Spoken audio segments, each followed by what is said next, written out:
2.6 should be moved 3 positions to the right, corresponding to the 3 zeros of the factor answer.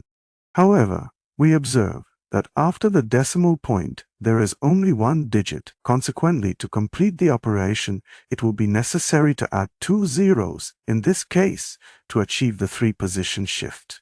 Thus, we obtain 2,600 as the result.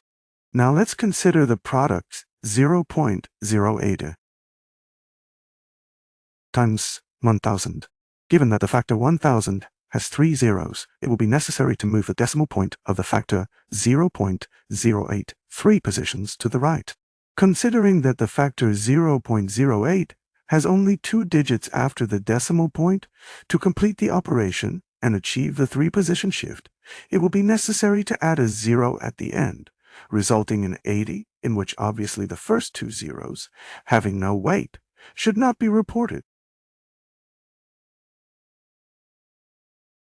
thus obtaining 80 as the result. Now let's consider the product 1.01 times 10,000. Since the factor 10,000 has 4 zeros, the decimal point of the first factor, 1.01, will be moved 4 positions to the right, and since there are only 2 digits after the decimal point, it will be necessary to add 2 zeros at the end, resulting in 10,100.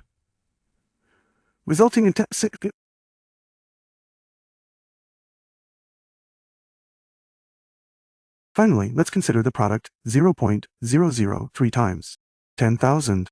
The factor of 10,000 has 4 zeros, and thus this means that the decimal point of the first factor, 0.003, will be moved 4 places to the right. Since the digits after the decimal point are only 3, in this case it will also be necessary to add a 0 at the end, and thus the result would be 30, which should obviously be described as 30 because the first 2 digits, being both